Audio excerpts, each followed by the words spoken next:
Doctor ortho Ayurvedic oil and capsule. अब दर्द भी घुटने टेकेगा।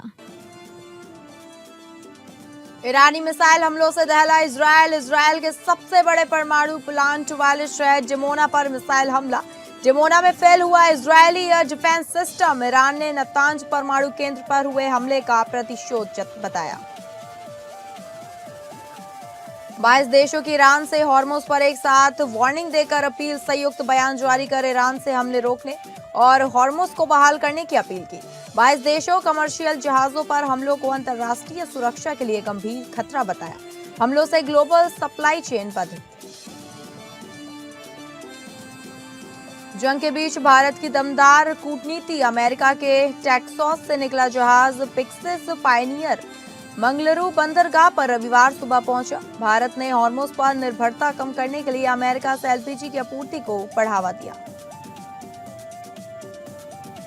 यूपी में आज 1228 नवचयनित नर्सिंग अधिकारियों को मिलेगा नियुक्ति पत्र। लखनऊ में सीएम योगी खुद देंगे, 492 को देंगे नियुक्ति पत्र। उत्तर प्रदेश के 13 मेडिकल कॉलेजों में मिलेगी तैनाती। गाजियाबाद से जासूस गिरफ्तार। पाकिस्तान के लिए जासूसी करने वाले 9 लोग पकड़े गए। गिरफ्तार जासूसों में 5 नाबालिग भी शामिल।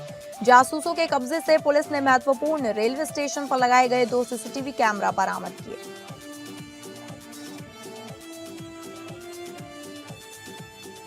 नमस्कार, आप सभी का स्वागत है और मैं हूं आपके साथ अंकिता सिंह। बुलेटिन की शुरुआत करेंगे बड़ी खबर का रुख करके मिडिल ईस्ट वॉर पर, जो ईरानी मिसाइल हमलों से दहला इजरायल के लिटिल इंडिया डिमोना पर मिसाइल हमला। डिमोना में इजरायल का सबसे बड़ा परमाणु प्लांट।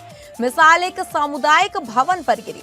हमले में कम से कम 100 लोग घायल हुए। डिमोना में फेल हुआ एयर डिफेंस सिस्टम।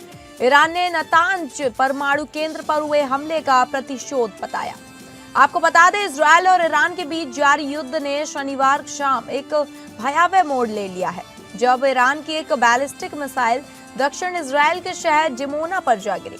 यह शहर न केवल इजरायल के परमाणु रिएक्टर का घर है, बल्कि अपनी विशाल भारतीय आबादी के कारण लिटिल इंडिया के नाम से भी मशहूर है। इस हमले में कम से कम 100 लोग घायल हुए हैं। स्थानीय लोगों के अनुसार मिसाइल एक कम्युनिटी बिल्डिंग पर गिरी, जिससे आसपास के पुराने मकान भी क्षतिग्रस्त हो गए। अधिकांश लोग समय रहते शेल्टर में पहुंच गए थे, जिससे बड़ा नुकसान टल गया। मलबे और छर्रों की चपेट में आने से एक 12 वर्षीय बच्चा गंभीर रूप से घायल है। इसके अलावा 31 लोग मामूली रूप से जख्मी हुए हैं और 14 लोगों को गहरे सदमे के कारण अस्पताल में भर्ती कराया गया है। वहीं इजरायली रक्षा बल यानी कि IDF ने स्वीकार किया कि उनका एयर डिफेंस सिस्टम इस मिसाइल को इंटरसेप्ट करने में नाकाम रहा। मिसाइल एक सामुदायिक भवन पर गिरी, जिससे आसपास के पुराने घर ढह गए। ईरान ने इस हमले को अपने नतांज परमाणु केंद्र पर हुए हमले का प्रतिशोध बताया है। हालांकि अंतर्राष्ट्रीय परमाणु ऊर्जा एजेंसी ने स्पष्ट किया कि डिमोना स्थित परमाणु अनुसंधान केंद्र सुरक्षित है और वहां किसी नुकसान के संकेत नहीं मिले हैं। उधर एयर डिफेंस सिस्टम का ईरानी मिसाइल को इंटरसेप्ट करने में नाकामी की इजरायली पीएम ने जांच के आदेश दिए हैं। वहीं इस खबर की ज्यादा जानकारी के साथ हमारे इनपुट हेड मनीष राज सिंह हमारे साथ जुड़ गए फोन लाइन पे। मनीष, जिस तरीके से अब ईरान ने इजरायल पर हमला किया है, क्योंकि ईरान ने बोला है कि वह नतांज परमाणु केंद्र पर हमले का प्रतिशोध जता रहा है हमला करके, इसको लेकर क्या जानकारी है और अब इजरायल की तरफ से आगे क्या मोड़ आ सकता है, क्या हमले की संभावनाएं हैं? देखिए, जिस तरीके से ये युद्ध जो है अपने 1 महीने के लगभग होने को पूरे होने जा रहे हैं, और ईरान ने कुछ दिनों पहले उसके नतांज परमाणु केंद्र पर हमले के बाद कहा था कि वो अभी इसका बदला लेगा। और कल जो खबर आ रही है कि ईरान ने डिमोना, जो कि एक इजराइल का महत्वपूर्ण परमाणु केंद्र भी है और वह एक ऐसा इलाका है जहां पे भारत के यहूदियों की बस्ती कही जाती है।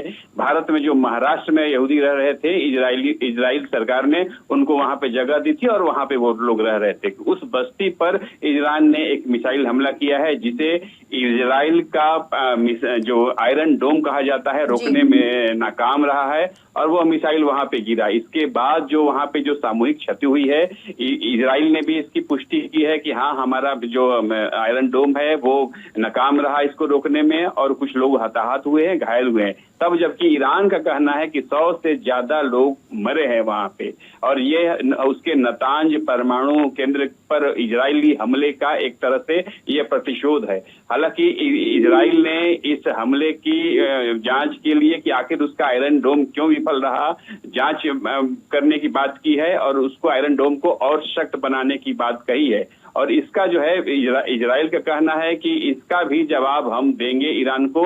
अमेरिका ने भी इस पर कड़ी प्रतिक्रिया जताई है। तो ऐसे में जब दोनों तरफों से ये युद्ध थमने का नाम नहीं ले रहा है, तो ऐसे में संभावना यही बनती है कि इस हमले के बाद युद्ध और भड़केगा और ईरान पर और अमेरिकी और इजरायली सेना और ताजे हमले जारी रखेंगे। जी ठीक है मनीष, आपका धन्यवाद जानकारी साझा करने के लिए। तो लगातार इजराइल, अमेरिका और ईरान के बीच हमले जारी हैं। दोनों ही देश एक दूसरे पर हमलावर हैं। वहीं इसी बीच इजराइल के लिटिल इंडिया पर ईरान ने एक बड़ा हमला किया है।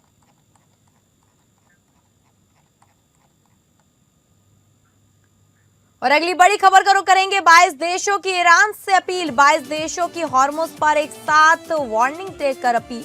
ईरान से हमले रोकने और हॉर्मुज को बहाल करने की अपील की। कमर्शियल जहाजों पर हमलों को गंभीर खतरा बताया गया। हमलों से ग्लोबल सप्लाई चेन बाधित।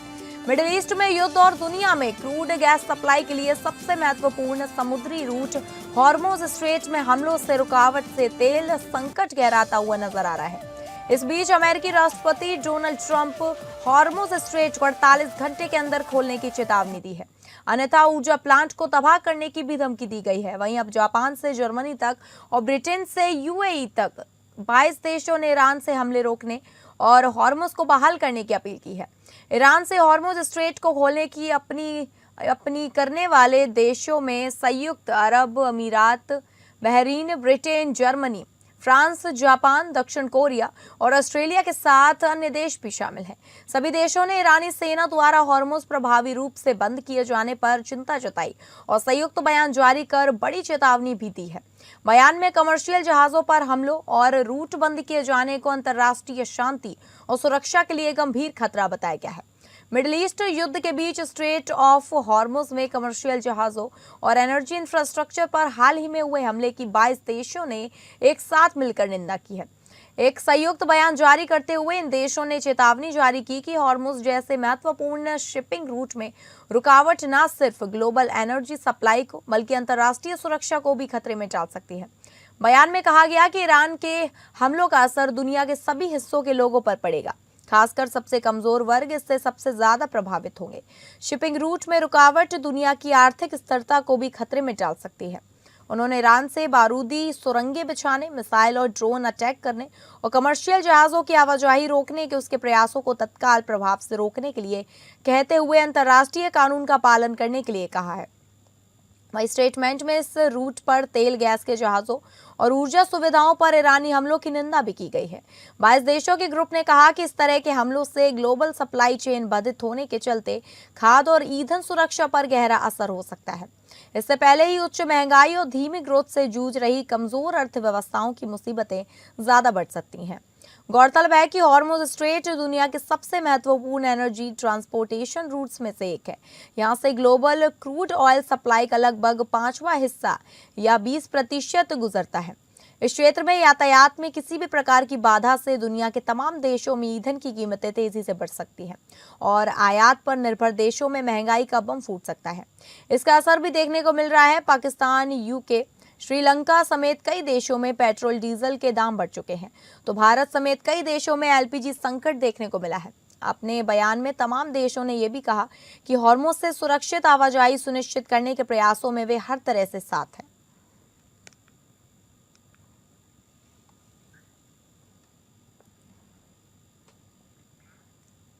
और अगली बड़ी खबर को रुख करेंगे, जहां जंग के बीच भारत की दमदार कूटनीति, एक और एलपीजी कार्गो शिप भारत पहुंचा। अमेरिका के टेक्सास से निकला जहाज पिक्सेस पायनियर भारत पहुंचा। पिक्सेस पायनियर मंगलुरु बंदरगाह पर रविवार सुबह पहुंचा है। आपको बता दें, मिडिल ईस्ट में जंग की वजह से हालात खराब हैं। ईरान और इजराइल, अमेरिका के बीच जंग छिड़ी हुई है और इस जंग का सबसे बड़ा असर पड़ा है हॉर्मुज की खाड़ी पर। वो पतला समुद्री रास्ता जिससे दुनिया का 20% तेल और गैस गुजरता है। भारत ने हॉर्मुज की खाड़ी पर निर्भरता कम करने के लिए अमेरिका से एलपीजी की आपूर्ति को बढ़ावा दिया। इसका परिणाम ये हुआ कि अमेरिका के टेक्सास से निकला जहाज पिक्सेस पायनियर मंगलुरु बंदरगाह पर रविवार सुबह पहुंच गया है। यह अकेला नहीं है। 25 मार्च को अपोलो ऑस्ट्रियन 26,688 टन गैस लेकर आएगा। इंडियन ऑयल और भारत पेट्रोलियम के लिए 29 मार्च को अमेरिका से एक और जहाज 30,000 टन गैस लेकर आएगा।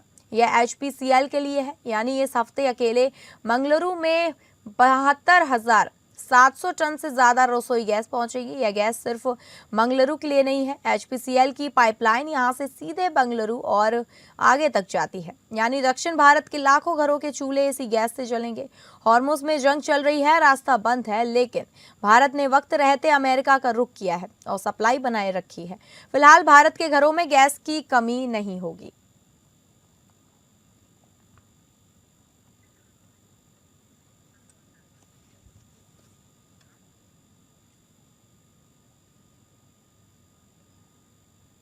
और अगली बड़ी खबर का रुख करते हैं जो आ रही है लखनऊ से। सीएम योगी देंगे नियुक्ति पत्र।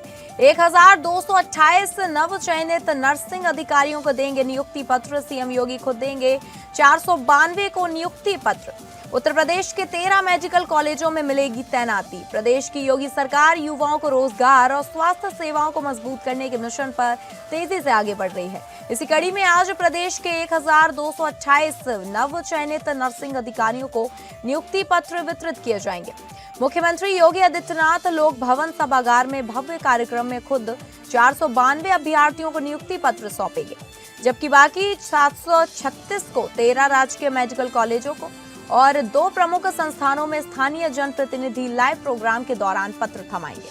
चयनित अभ्यर्थियों में 1097 महिलाएं और 131 पुरुष शामिल हैं। नवचयनित नर्सिंग अधिकारी लंबे समय से नियुक्ति पत्र की मांग कर रहे थे।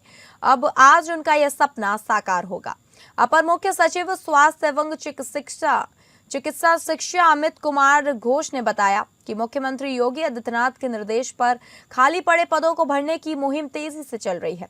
उत्तर प्रदेश लोक सेवा आयोग प्रयागराज ने चिकित्सा शिक्षा एवं प्रशिक्षण विभाग में 1228 नर्सिंग अधिकारियों की भर्ती प्रक्रिया पूरी कर ली है। इसकी तैनाती 13 राजकीय मेडिकल कॉलेजों आगरा, कानपुर, प्रयागराज, मेरठ, झांसी, गोरखपुर, अंबेडकर नगर, कन्नौज, आजमगढ़, जालौन, सहारनपुर, बांदा और बदायूं के साथ जेके कैंसर संस्थान और हृदय रोग संस्थान कानपुर में होगी। योगी सरकार ने साल प्रदेश के 1.5 लाख युवाओं को सरकारी नौकरी देने का लक्ष्य रखा है। इसी क्रम में नर्सिंग अधिकारियों की यह भर्ती महत्वपूर्ण है। हाल ही में 8 मार्च को अंतर्राष्ट्रीय महिला दिवस पर 94 मुख्य सेवाओं को नियुक्ति पत्र दिए गए थे। पुलिस में दरोगा के 4,543 पदों की परीक्षा भी हाल ही में संपन्न हुई। कई विभागों में भर्ती प्रक्रिया चल रही है और नए विज्ञापन अंतिम चरण में है।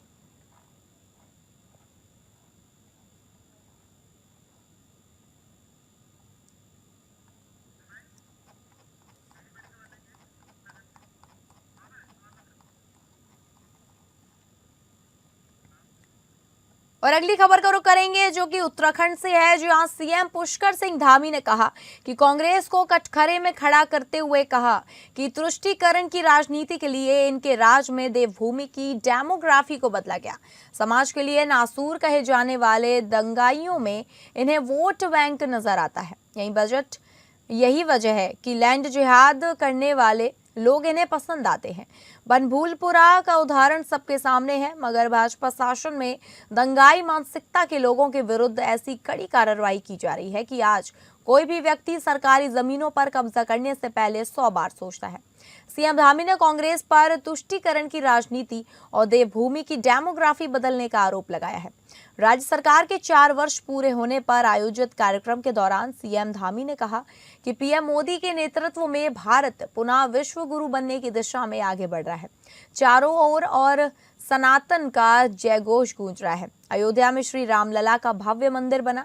सीएम ने कहा कि जनहित और सनातन को आगे बढ़ाने से जुड़े हर काम में अड़ंगा लाने वाली कांग्रेस से पूछना चाहूंगा कि जब घुसपैठियों बरसाकर भूमि की पहचान बदलने की कोशिश की जा रही थी तब इस पार्टी के बड़े चेहरे कहां थे। लेकिन जानता हूं कि मेरे सवालों का जवाब नहीं मिलेगा, क्योंकि लैंड और लव जिहाद करने वाले लोग को शुरू से ही इनकी पसंद रहे हैं।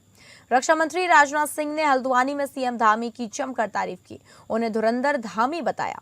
उन्होंने उत्तराखंड सरकार की 4 साल की उपलब्धियां गिनाई, जिसमें यूसीसी, अवैध कब्जे हटाना और विकास कार्य शामिल है। उन्होंने खाड़ी देशों में चल रहे युद्ध और पश्चिमी एशिया में हो रहे हमलों पर चिंता जताई और कहा कि पूरी दुनिया संकट से गुजर रही है और यह भारत के साथ पूरे विश्व के लिए चिंतनीय है।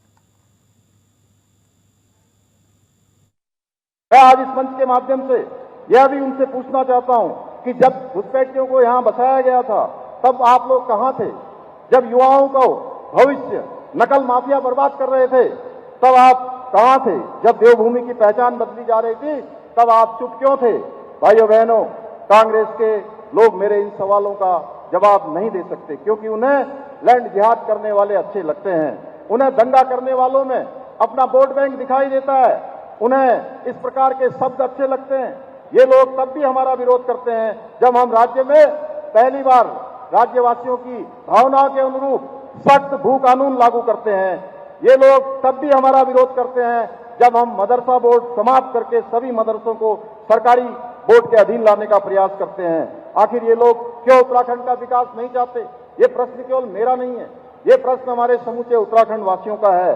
आखिर क्यों ये लोग संतुष्टिकरण की जगह तुष्टिकरण की नीति बनाए रखना चाहते हैं? यदि हमको पुष्कर धामी के बारे में कुछ कहना हो तो मैं कह सकता हूं, हमारा धामी यह साधारण धामी नहीं है, बल्कि हमारा धामी यह धाकड़ धामी। और बहनों भाइयों, जब यह पुष्कर जी भाषण दे रहे थे और उन्होंने अपने 4 वर्षों के कार्यकाल में क्या किया है, इसको मैं सुन रहा था तो मैं इस नतीजे पर पहुंचा कि अब यहां के मुख्यमंत्री पुष्कर धामी को केवल धाकड़ धामी नहीं कहा जाना चाहिए, बल्कि यहां के मुख्यमंत्री पुष्कर सिंह धामी को अब धुरंधर धामी कहा जाना चाहिए।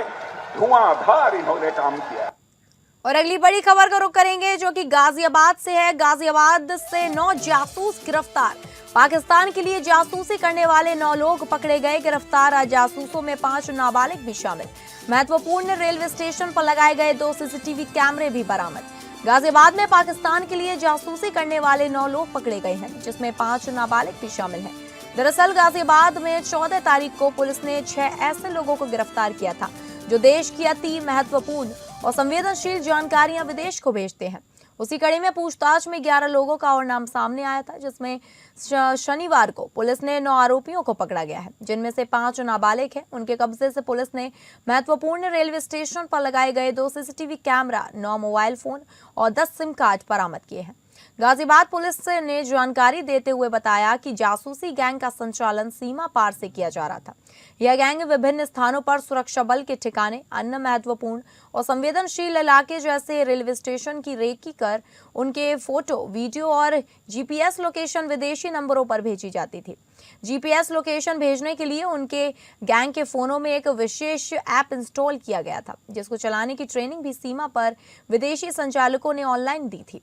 इस गैंग ने दिल्ली कैंट रेलवे स्टेशन और सोनीपत रेलवे स्टेशन पर सौर ऊर्जा से संचालित सिम आधारित स्टैंड अलोन सीसीटीवी कैमरे लगाए थे, जिनकी फीड भी शेयर की जा रही थी। पुलिस ने दोनों सीसीटीवी कैमरे बरामद किए हैं। इसके अलावा इनके द्वारा 50 अन्य लोकेशनों पर इसी तरीके के सीसीटीवी कैमरे लगाने की योजना थी। इस ग्रुप के लोग भारतीय सिम नंबरों पर व्हाट्सएप और अन्य सोशल मीडिया प्लेटफॉर्म से संबंधित ओटीपी विदेश भेजते थे। पकड़े गए बदमाशों ने बताया कि 500 से लेकर 5000 रुपए तक यह जानकारी शेयर की जा चुकी थी। जिन सिम का यह इस्तेमाल करते थे, उन फोनों का या तो छीना जाता था या फिर विभिन्न एजेंटों के माध्यम से प्रीएक्ट सिम किया जाता था। यह गैंग चालाकी और समझदारी दिखाते हुए विदेश से आने वाला पैसा अपने अकाउंट में न लेकर अलग अलग जन सेवा केंद्र और दुकानों पर करते थे, वहां से कैश लिया करते थे। और यह खास तौर पर से अपने गैंग में से लोगों को शामिल करते थे जिनका मोबाइल चलाना, सीसीटीवी चलाना आता हो। पकड़े गए लोगों में नेपाल निवासी गणेश, बिहार का वीके विवेक, मेरठ का गगन, महाराष्ट्र का दुर्गेश है और इसके अलावा 5 नाबालिग अपराधी भी पकड़े गए हैं। खास बात यह है कि इनमें से कोई खास पढ़ा लिखा नहीं है। इसके साथ ही बिहार का नौशाद और समीर फिलहाल फरार है। पुलिस के मुताबिक यह दोनों ही मुख्य सदस्य हैं। पुलिस के लिए अभी चिंता का विषय बना हुआ है क्योंकि पुलिस के मुताबिक जो इस गैंग के मुख्य आरोपी हैं नौशाद और समीर, वह अभी भी फरार हैं। वहीं इस खबर की ज्यादा जानकारी के साथ हमारे संवाददाता राजीव फिश्रा हमारे साथ फोन लाइन पे जुड़ गए। राजीव, ये 9 जासूस की जो बात करें तो कौन है, कब से ये यहाँ रह रहे हैं और क्या कभी किसी को इन पे शक नहीं हुआ इन्होंने जो जानकारी भेजी हुई है? जी अंकिता, बिल्कुल मैं आपको बता दूं कि गाजियाबाद में ये मामला शुरू हुआ था 14 मार्च को। 14 मार्च की कोसांबी थाना क्षेत्र में जो कार्रवाई हुई थी उसमें 6 संदिग्ध गिरफ्तार किए गए थे, जिसका लीडर सुहेल बताया गया था। ये सुहेल पाकिस्तान में बैठे जो हैंडलर है सरफराज और सरदार के संपर्क में बताया गया था और यही इनका संचालन कर रहा था। जांच एजेंसियां जैसे जैसे आगे बढ़ी इन्होंने ये पता लगाया कि इन्होंने जो सीसीटीवी लगाए हुए थे वो संदिग्ध एरिया में थे, जैसे कि दिल्ली कैंट का जो एरिया है उस पर सीसीटीवी लगाया हुआ था, सोनीपत का जो कैंट एरिया है वहाँ सीसीटीवी लगाया हुआ था और बाकायदा उस सीसीटीवी को चलाने के लिए सोलर पैनल का भी इस्तेमाल किया जाता था ताकि सीसीटीवी डाउन ना हो और उनका जो फुटेज है वो प्रॉपर मिलता रहे। और वो फुटेज जो पाकिस्तान में बैठे जो हैंडलर थे उनके पास इनका इनपुट था। तो कहीं ना कहीं सुहेल इनका जो मास्टरमाइंड था, इसके साथ एक महिला और थी ताकि इसको शक ना हो और ऐसे ही लोगों को ये लोग टारगेट करते थे जो ज्यादा पढ़े लिखे ना हो, जो आवारा टाइप के हों और खासकर वो गैर मुस्लिम हो, ताकि किसी को शक ना हो और ये अपने जो पूरा जो नेटवर्क है उसका पूरा अपना अंजाम दे सकें। इस तरह से ये लोग अपनी गतिविधियों को चलाते थे। अब मैं आपको बता दूं कि जो लाल किले पर धमाका हुआ था उसके बाद भी सुहेल की जो लोकेशन थी वो लाल किले के इर्द गिर्द देखने को मिली थी और उसमें ये भी जो सीसीटीवी थे वो भी वहां पर पहुंचाए गए थे ताकि धमाका जो हुआ था उसमें कितना हानि कितना लाभ हुआ है और कितना कैसे हमने क्या क्या बुक किए हैं, ये सारी चीजें पाकिस्तान में बैठे जो हैंडलर थे उन तक पहुंचाने के काम किया जाता था। मैं आपको बता दूं कि जो सूत्र बताते हैं उनके मुताबिक ये अभी इन्होंने जो दुबई में एक पार्सल भेजा है, 2 पार्सल दुबई को भेजे गए जिसमें सिम कार्ड और डाटा होने की संभावना बताई जा रही है।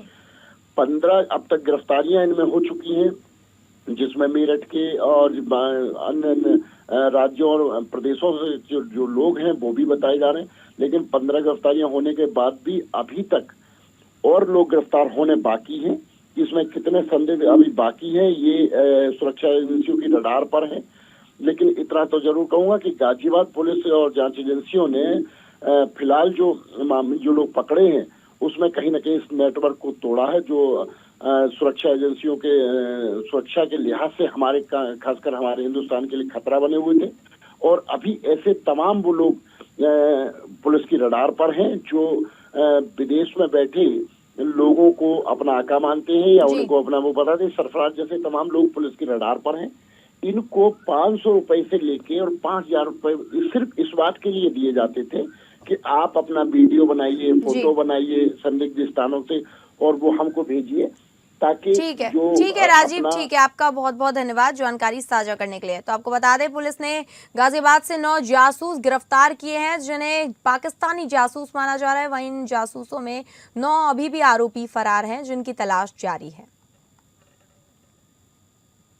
तो फिलहाल इस बुलेटिन में इतना ही। नमस्कार।